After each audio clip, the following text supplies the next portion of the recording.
Il y a des galeries. Oui, il y a encore les murailles qui sont les plus impressionnantes, c'est de 8 mètres, 10 mètres.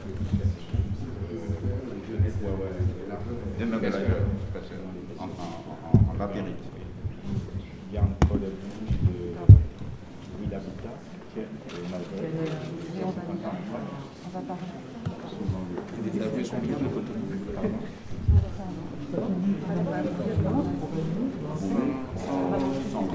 Les canards, c'est une vingtaine de kilomètres d'Avignon. C'est un peu avant. On voit Canard. Ah, d'accord.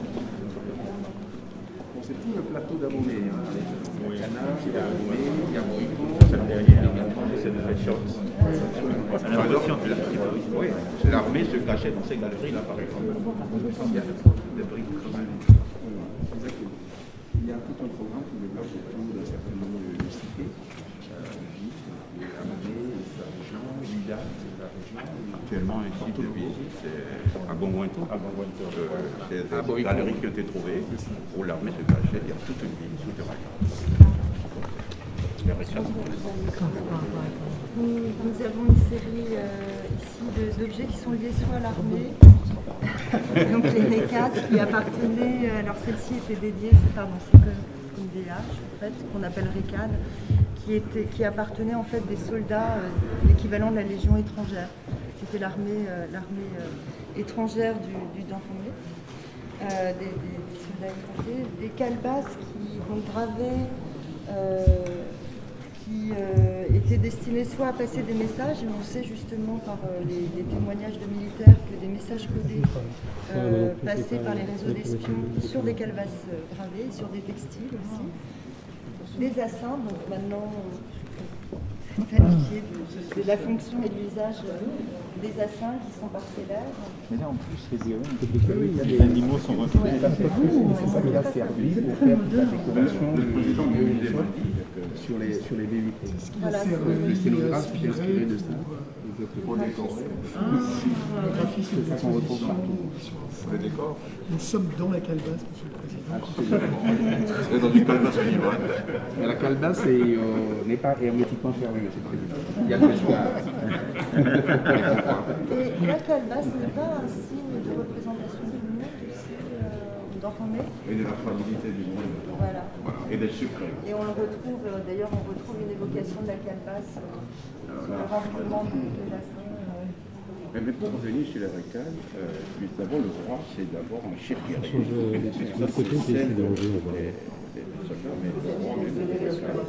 Et les envoyés, c'est un peu mon travail, les envoyés diplomatiques dans le passé, quand le roi va envoyer le vis-à-vis de leur mission, il lui remet une de ses récades.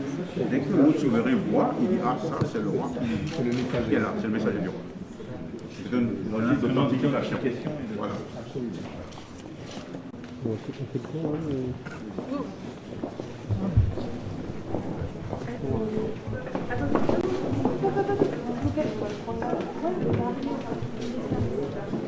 Non, mais il est encore là.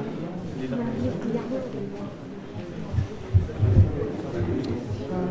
Ouais, juste là, ouais.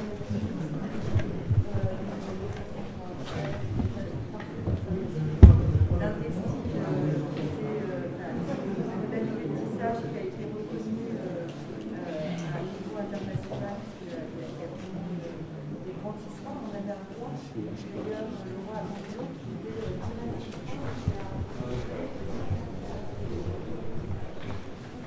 membres de ce quartier sont désignés comme des fils.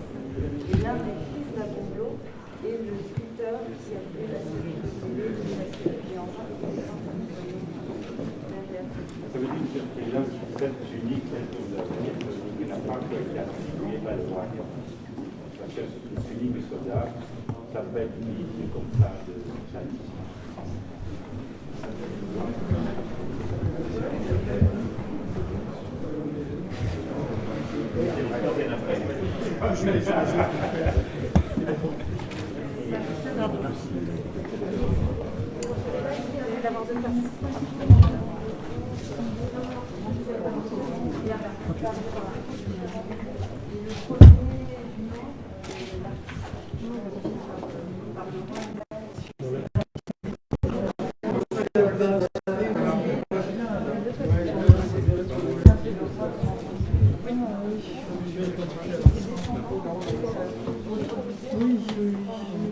Et puis ça, c'est ce qui est sur le siège tripode, voilà, avec le petit crochet. Oula, c'est encore pire.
La suite de la deuxième campagne de dot, le général va donner au musée d'ethnographie du Trocadéro une deuxième série d'objets qui vont composer les 26. Monsieur le Président, vous pouvez voir que quand il était en Martinique, il avait encore toute la conscience de sa royauté. Donc pour lui, il n'était pas capturé, il devait rencontrer le président français. Vous voyez, un roi normalement ne pose pas ses pieds par terre. Il avait pied sur un matelas. Il a quel âge là? Quand il est pris, Béhanzin, C'était la force de l'âge, la quarantaine. dans la quarantaine. Ce que je veux dire, il n'a pas l'air diminué. Ou... Non, non.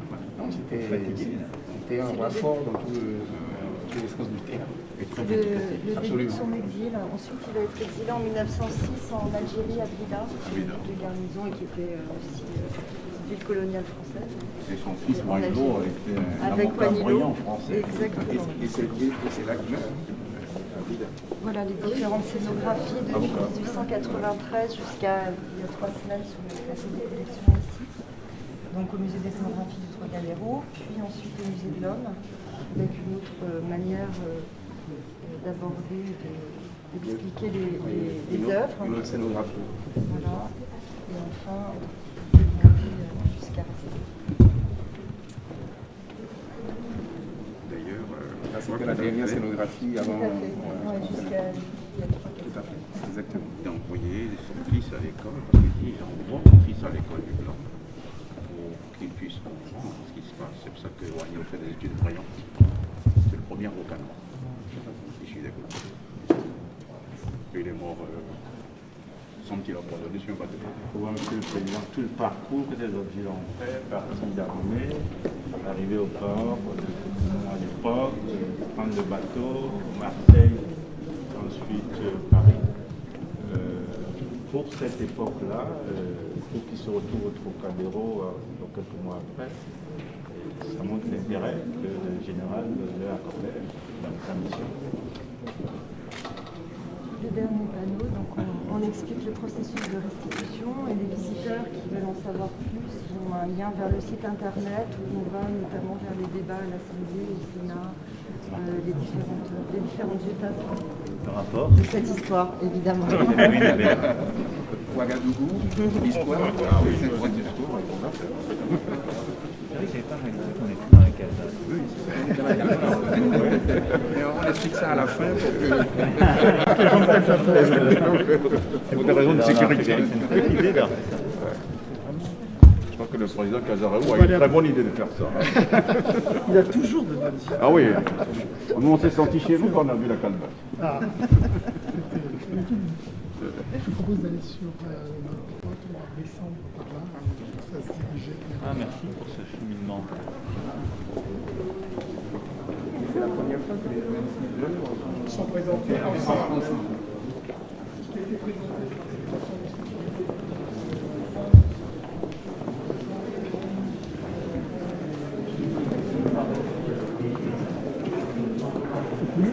Bien. Non? Ok.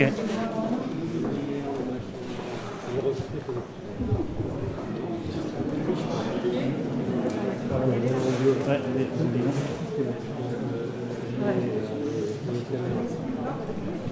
Je te laisse faire. On va sauver la mise.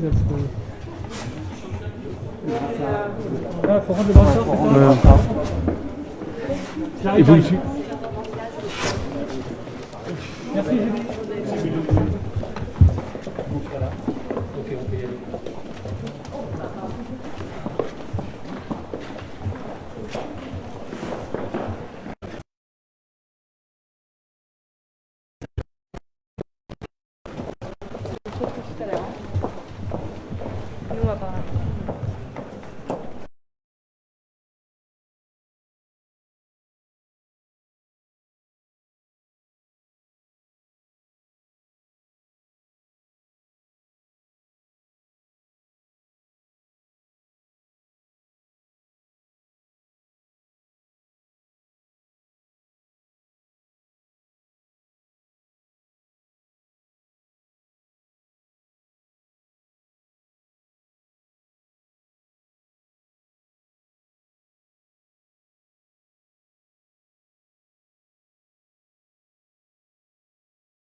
l'enthousiasme d'un présent refondateur.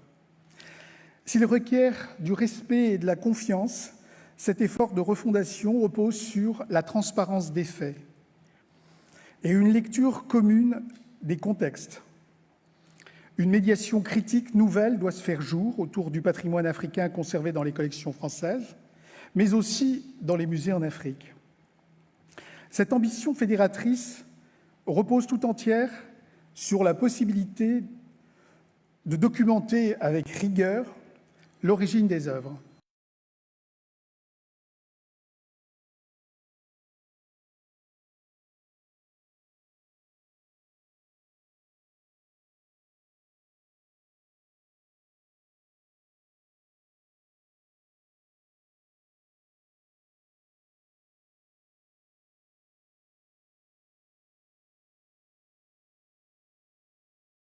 Autour de projets à la portée historique forte et pour lesquels la matière scientifique abonde. Je pense notamment à la mission Dakar-Djibouti, qui a motivé la tenue de riches journées d'études à Dakar le mois dernier, à l'initiative du musée du Quai Branly et du musée des civilisations noires de Dakar. Les musées nationaux de nombreux pays africains étaient présents. Ensemble, nous avons fixé les contours de programmes concrets de recherche et de médiation qui nous lieront pendant plusieurs années. J'évoquerai encore le projet en cours avec le Musée national du Tchad autour de l'analyse et de la documentation des collections d'instruments de musique conservés dans nos réserves. Notons également les travaux à venir autour d'un corpus d'œuvres du Mali conservés au musée du Quai Branly. Le prêt et les dépôts d'œuvres, la coproduction d'expositions participent eux aussi à la circulation renouvelée des patrimoines, à l'image de l'exposition Picasso à Dakar, 1972-2022, qui ouvrira au printemps prochain à Dakar ses portes et qui est le fruit d'un travail commun entre le Musée des civilisations noires, le Musée du Quai Branly Jacques Chirac et le Musée national Picasso. Notons que l'Afrique n'est pas la seule aire concernée par le chantier des provenances et par la circulation des œuvres et des connaissances. Le musée a ainsi achevé récemment un ambitieux travail de reconstitution des savoirs aux côtés des communautés Wayana et Apalai d'Amazonie. Il travaille actuellement avec la communauté Huron-Wendat du Québec et Choctaw d'Oklahoma dans le cadre du projet Croyant, un projet qui vise à étudier, retracer l'itinéraire de nombreux objets collectés entre 1650 et 1850 dans la région des plaines et des Grands Lacs en Amérique du Nord. On le voit, une économie des échanges plus juste se met en place entre chercheurs, conservateurs, porteurs de savoir. Des relations inédites se déploient, caractérisées par l'horizontalité des décisions, le concours des méthodes et la mise en commun des résultats. Beaucoup reste à faire, bien sûr, mais l'on apprend en marchant, en se soutenant mutuellement, ce qui est une autre facette de l'effort de refondation auquel je faisais référence. Je veux croire que la Semaine culturelle du Bénin est le témoignage de cet engagement sincère qui a d'ores et déjà abouti à des résultats inimaginables il y a peu, à l'image de ces restitutions historiques qui furent précédées d'un important travail scientifique sur les provenances précisément. Ainsi s'épanouit une nouvelle éthique relationnelle, telle que celle prônée par Felwine Sarr et Bénédicte Savoy dans leur rapport qu'ils vous ont remis, Monsieur le Président, en novembre 2018. Je salue à nouveau leur présence et m'autorise à reprendre à mon compte une autre de leurs formules, celle de l'écriture nécessaire d'une histoire partagée. Ce travail est aujourd'hui à l'œuvre entre la France et le Bénin. Il doit nous inspirer mutuellement la plus vive satisfaction. Un ultime mot de conclusion pour féliciter à nouveau chaleureusement toutes celles et ceux qui ont participé au sein des présidences, des ministères, en France comme au Bénin et à Branly naturellement, qui se sont investis dans cette semaine pour qu'elle soit une réussite. Permettez-moi d'achever mon propos avec un remerciement tout particulier à Jérôme Bastianelli, le directeur général délégué de l'établissement, et à travers lui, à l'ensemble des directions et des services qui n'ont pas ménagé leurs efforts pour que cette semaine culturelle se prépare sous les auspices les plus radieux. Merci enfin à Gaël Beaujean, qui est responsable des collections du musée, dont les travaux sur Abomey font autorité, et grâce à ceci, de nombreux projets de collaboration scientifique comme culturelle ont vu le jour et verront encore le jour. Je vous remercie de votre attention et je cède sans plus attendre la parole à Bénédicte Savoie et à Felwine Sarr, en vous remerciant toutes et tous d'avoir honoré le musée de votre présence cet après-midi. Merci, Monsieur le Président.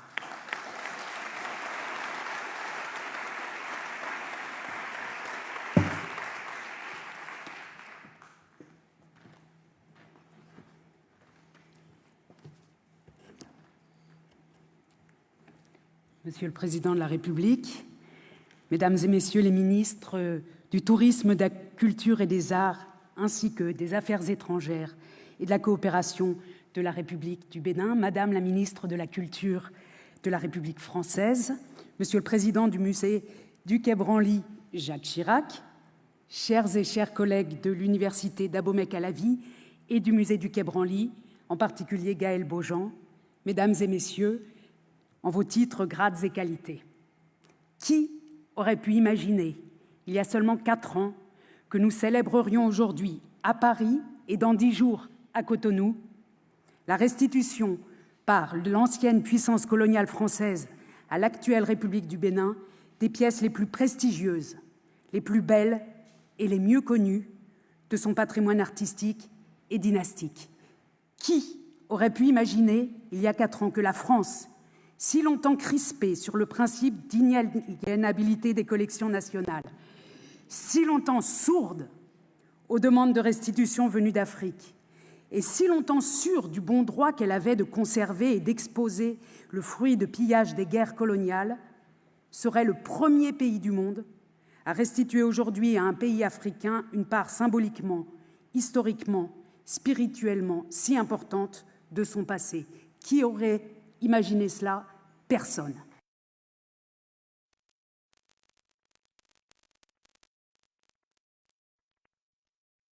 Nous évoquions la perspective de possible restitution avec Oswald Omeki, votre prédécesseur au ministère de la Culture du Bénin.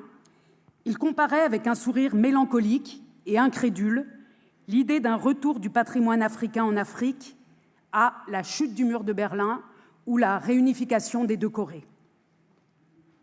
Comparer le moment qui nous réunit aujourd'hui à ces événements historiques advenus ou non advenus, c'était non seulement à l'époque une manière de dire qu'on n'y croyait pas, mais alors pas du tout, et nous étions nombreux à l'époque à partager cette incrédulité du jeune ministre, mais c'était aussi inscrire la question des restitutions dans une perspective mondiale et tellurique.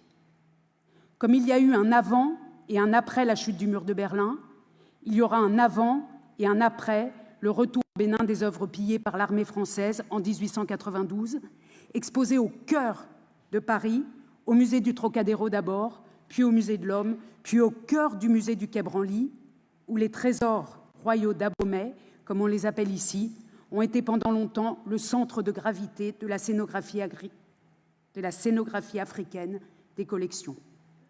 Il y aura un avant et un après de la géographie mondiale du patrimoine historique de l'Afrique, systématiquement et massivement déportée en Europe à l'époque coloniale. Un avant et un après du rapport entre ceux qui, depuis 100 ans, ont presque tout de ce patrimoine, c'est-à-dire la France, l'Allemagne, la Belgique et la Grande-Bretagne, et ceux qui n'en ont presque rien, c'est-à-dire les pays d'Afrique eux-mêmes. La cérémonie d'aujourd'hui, certains l'attendent depuis 60 ans. Au lendemain des indépendances, l'écrivain, poète, critique littéraire et journaliste béninois Paulin Joachim apostrophait ses lecteurs dans une revue panafricaine en parlant, je le cite, d'une bataille qu'il faudra vaillamment livrer sur tous les fronts de l'Europe et de l'Amérique, la bataille de la récupération des œuvres d'art africaines disséminées à travers le monde. C'était en 1965. À l'époque, Joachim ne se faisait aucune illusion sur l'issue du combat et il imaginait déjà la réponse des Européens, je le cite, lorsque la question serait officiellement posée. « Mais pardi, diront les Européens, nous avons pillé pour préserver les productions artistiques du monde noir contre les vers et les termites, contre la fumée des cases. Les Africains nous doivent une gratitude infinie pour le travail que nous avons entrepris. Joachim avait vu juste. Mais l'arrogance européenne face au légitime désir des Africains de se reconnecter à leur patrimoine artistique, culturel et historique appartient au passé. Pendant plus d'un demi-siècle, certes, en France, en Allemagne, en Belgique, en Angleterre, les administrations et les musées ont multiplié les stratégies non seulement pour empêcher les restitutions, mais encore pour étouffer le nécessaire débat public sur la provenance coloniale des œuvres venues d'Afrique et d'ailleurs. Le temps du déni est aujourd'hui révolu. Le temps du déni est révolu parce qu'en 2017, à Ouagadougou, le président Emmanuel Macron a eu le courage d'employer le terme de restitution dans un discours dont l'impact international a été considérable. Ce temps est révolu aussi et peut-être surtout parce qu'en 2016, malgré un demi-siècle de déni français et européen, malgré les déconvenues et les humiliations subies par d'autres pays africains comme le Nigeria ou le Congo, qui depuis les années 70 tentent en vain de récupérer leur patrimoine spolié, malgré les chances infimes que leurs demandes aboutissent, le président de la République du Bénin, Patrice Talon, appuyé par son ministre des Affaires étrangères, Aurélien Agbenonsi, ont réclamé avec ténacité que soient rendus à leur pays, je les cite, « ces objets qui ont une valeur spirituelle considérable dans la mesure où ils renvoient aussi à l'âme des disparus ». Ainsi aujourd'hui, ce n'est pas seulement la France qui est le premier pays du monde à restituer à un pays d'Afrique une part si sensible et si importante de son patrimoine acquis pendant la période coloniale, c'est aussi le Bénin qui est le premier pays d'Afrique à obtenir de l'Europe une restitution d'œuvres majeures de son patrimoine historique et culturel. Bravo le Bénin et bravo la France.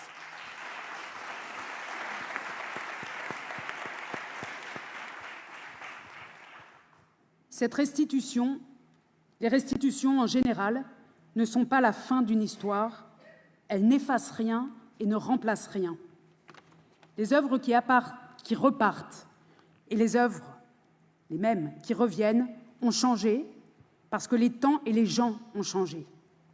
C'est le retour du même différent et c'est une nouvelle histoire qui s'ouvre pour les œuvres elles-mêmes, mais aussi pour les sociétés qui leur sont attachées, en France, où elles ont été bien traitées, comme au Bénin, où elles le seront. La restitution qui nous réunit ce 27 octobre 2021 à Paris et qui nous réunira à Cotonou dans 10 jours est un événement extraordinaire. Je suis émue d'y participer et je suis heureuse, avec mon collègue Felwine Sarr, d'avoir contribué à son avènement.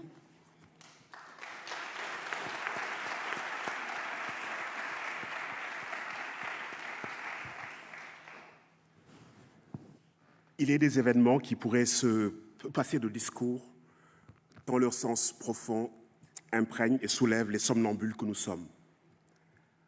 Et en ces moments, l'ineffable joie d'être le témoin d'un moment historique, chargé de sens, dont on a rêvé l'advenu, rend les mots suspects, sinon inutiles.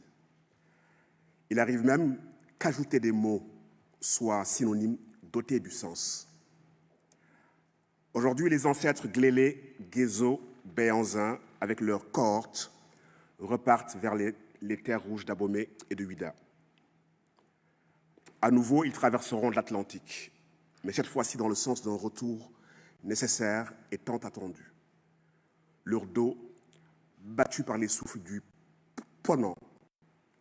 Depuis 129 ans, ils furent privés du soleil du Dahomey, de l'air du regard des leurs, des soins rituels, des chants, des processions annuelles. Aujourd'hui, ils entament la fin de la saison de l'ombre de leur exil. Ces objets qui retournent, nous l'avons dit, ne sont pas que des objets. Ce sont des signes qui débordent tous les sens qui leur furent attribués.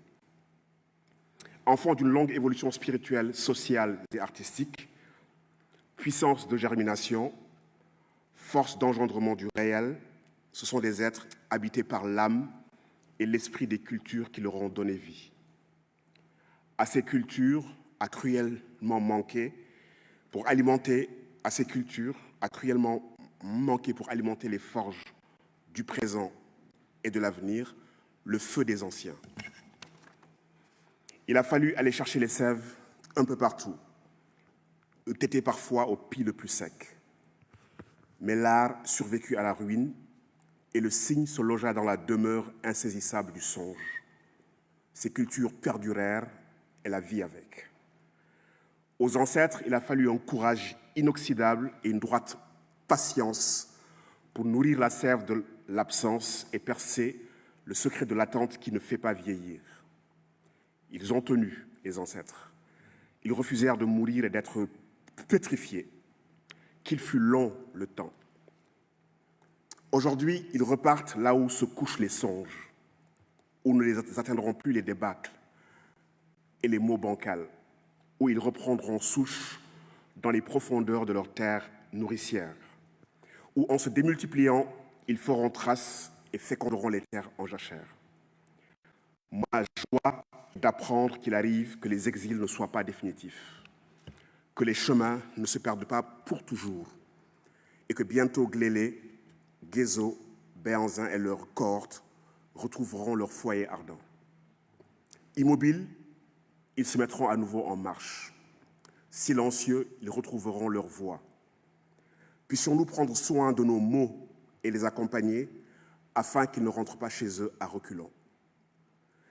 La nouvelle éthique que Bénédicte Savoy et moi appelons de nos voeux, la nouvelle éthique relationnelle, commande de commencer par un acte de justice mémorielle.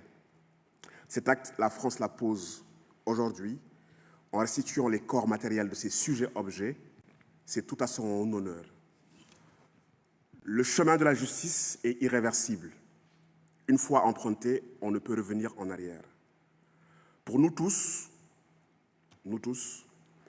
une nouvelle brèche à ouvrir, un nouveau passage à découvrir, prendre pied dans les plages de la mémoire pour dessiner une nouvelle aurore.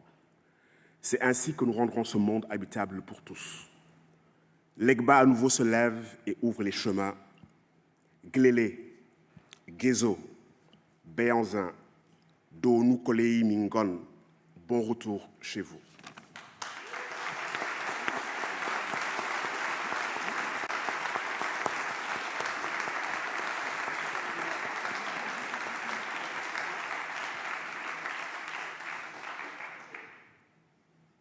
J'invite Monsieur le ministre des Affaires étrangères et de la coopération du Bénin à prendre parole.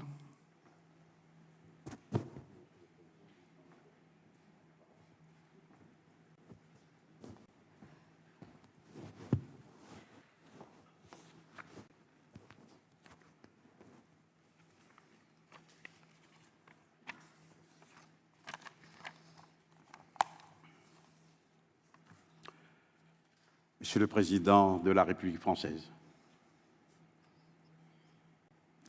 Madame la ministre de la Culture du gouvernement français,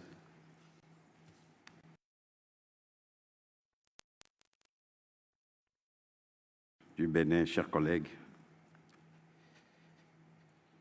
chers Bénédicte Savoy et Felwine Sarr, Monsieur le Président du musée du Quai Branly, Jacques Chirac, distingués invités, Mesdames, Messieurs,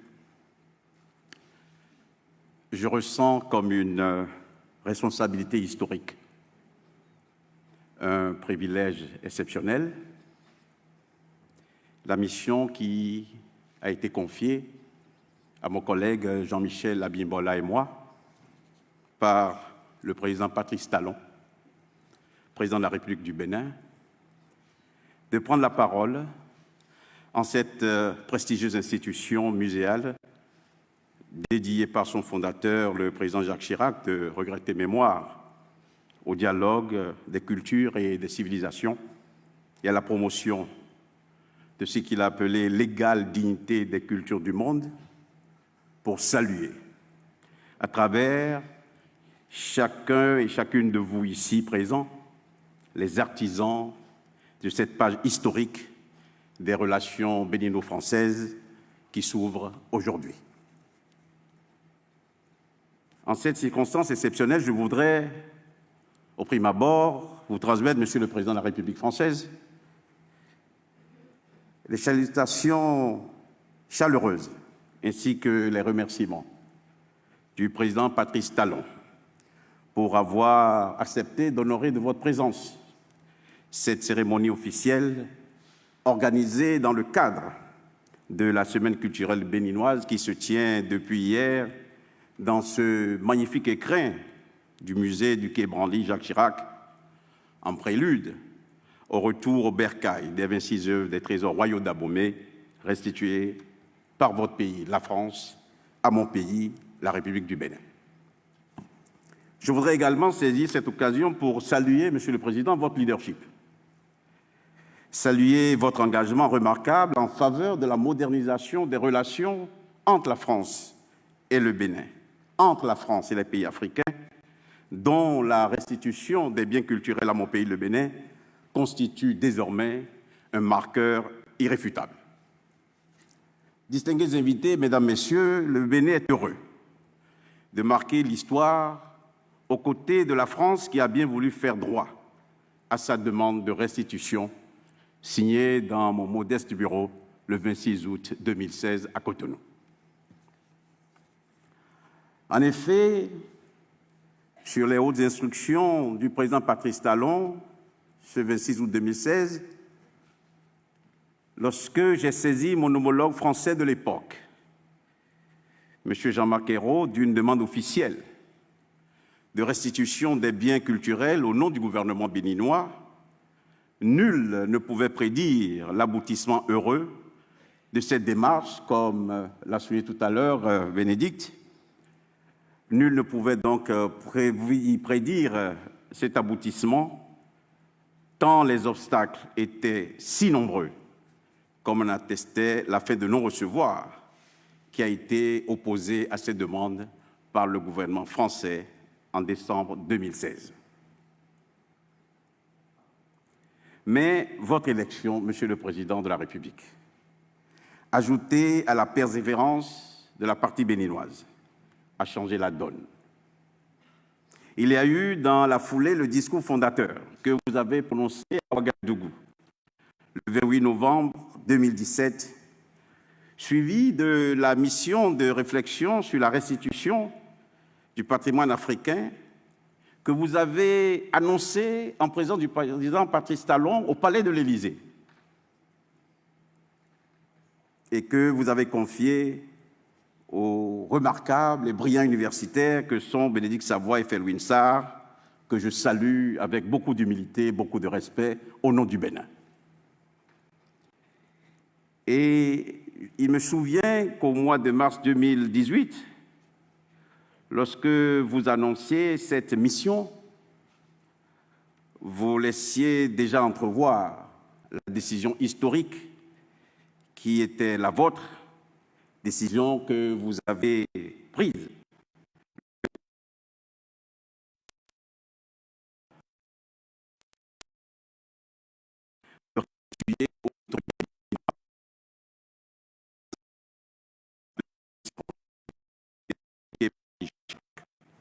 Depuis lors, les diligences nécessaires à la restitution effective de ces biens par la France de bonnes conditions au Bénin sont à ce jour accomplies de part et d'autre. L'organisation de la présente cérémonie et surtout les étapes capitales à venir dans les prochains jours, à savoir la signature relative au transfert de propriété des 26 œuvres en présence de vous-même, Monsieur le Président, et du président Patrice Talon, et leur départ subséquent pour le Bénin en témoignent de façon éloquente.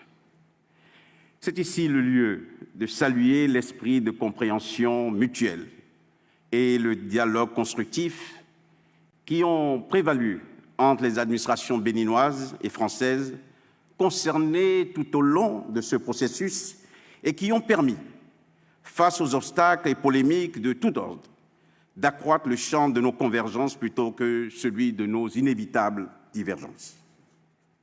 Par l'ampleur des résonances qu'elles suscitent au plan international, le Bénin et la France donnent à voir au monde, à travers la concrétisation de cette restitution de biens culturels, un modèle de coopération muséale et patrimoniale qui se veut exemplaire en la matière.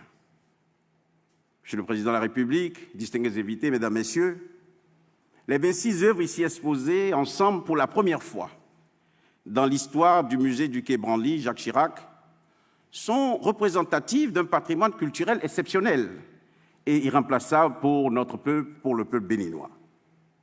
Elles constituent une part indéniable de l'identité culturelle et cultuelle de notre pays.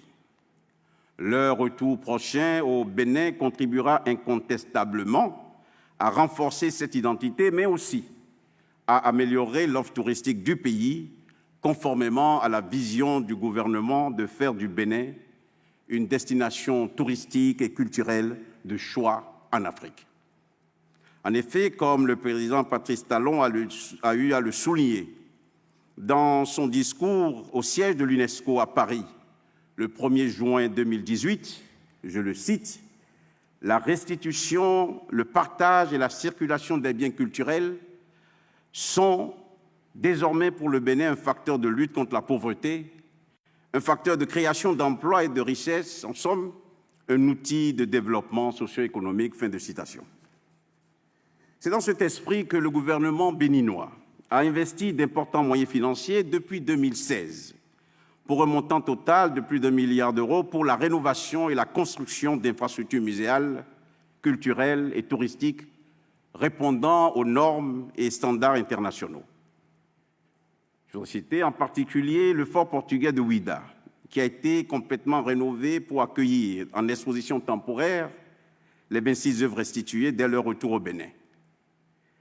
À côté, 4 chantiers de construction de nouveaux musées sont lancés, à savoir, et je passe sous le contrôle de Jean-Michel, le Musée international de la mémoire et de l'esclavage, le MIM, à Ouida, le Musée de l'épopée des Amazones et des rois du Dahomey, le MEAR, destination finale des 26 œuvres restituées, qui bénéficie d'un soutien financier très appréciable, Monsieur le Président, de l'Agence française de développement, et enfin le Musée du Vaudou, à Porto Novo, et le Musée des arts contemporains, dernière proposition de notre gouvernement, dernière décision de notre gouvernement, le Musée des arts contemporains à Cotonou. Parallèlement, d'importants moyens sont consacrés, y compris dans le cadre de la coopération avec la France, au renforcement des capacités des professionnels du patrimoine au Bénin, afin de garantir la bonne conservation des œuvres restituées et, au-delà, de l'ensemble du patrimoine culturel béninois qui fait actuellement l'objet d'un inventaire intégral. Last but not the least, notre pays, le Bénin, s'est doté le 14 octobre dernier d'une nouvelle loi portant protection du patrimoine culturel qui actualise et enrichit le cadre juridique de protection et de valorisation des biens culturels sur toute l'étendue du territoire national. Comme l'indiquait tout à l'heure lors de notre déjeuner de travail, comme l'indiquait le ministre Jean-Michel Abimbola, un décret sera pris le jour même de l'arrivée de ces œuvres, sinon avant, au Conseil des ministres qui va précéder notre retour à Paris avec le Président, pour intégrer immédiatement ces œuvres dans le patrimoine national. Au total, par son approche cohérente et pragmatique, le Bénin a-t-il laissé peu de doutes sur les fondements et les objectifs de sa demande de restitution. Loin de s'inscrire dans une logique revendicative frontale, le Bénin a plutôt fait de la restitution des œuvres culturelles un enjeu de développement, mais aussi de renforcement de son partenariat culturel avec la France. Le programme de travail commun signé entre les deux pays à Cotonou le 16 décembre 2019 prévoit en cela des actions ambitieuses pour le renforcement de leur coopération muséale et patrimoniale qui vont bien au-delà de la restitution des 26 œuvres des trésors royaux d'Abomey ici exposées. La prochaine étape consistera donc à mettre en œuvre les autres actions pertinentes retenues, notamment l'élaboration par les autorités compétentes des deux pays d'un répertoire leur permettant d'assurer l'identification, la description, la provenance et l'histoire de l'ensemble des pièces et objets culturels d'origine béninoise conservés au sein des institutions muséales françaises. La circulation des œuvres culturelles entre les deux pays sous la forme de prêts et d'expositions conjointes figure également dans l'agenda des prochaines étapes. C'est important pour moi, à cette étape, de dire notre gratitude à tous ceux qui se sont mobilisés autour du président Kasaréou pour organiser cette semaine culturelle béninoise au sein de ce musée. C'est sur ces perspectives qui augurent d'un processus dynamique et porteur de nouvelles attentes légitimes que je voudrais conclure mon intervention en vous réitérant, Monsieur le Président de la République française, la reconnaissance du président Patrice Talon, de son gouvernement et du peuple du Bénin pour cette coopération culturelle exemplaire entre le Bénin et la France, dont la présente exposition constitue une éclatante illustration. J'ai envie d'emprunter l'expression utilisée par Felwine Sarr, qui disait, Monsieur le Président, que vous avez posé un acte de justice mémorielle qui vous fait rentrer dans l'histoire des relations entre nos deux pays. Je voudrais vous en remercier très sincèrement.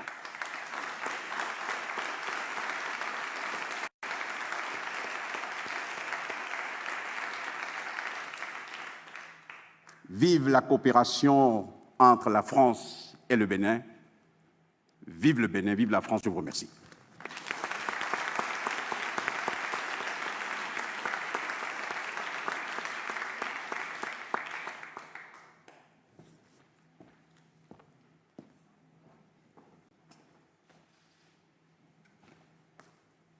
Merci, Monsieur le Ministre. J'invite Monsieur le Président de la République à nous dire quelques mots, s'il le souhaite.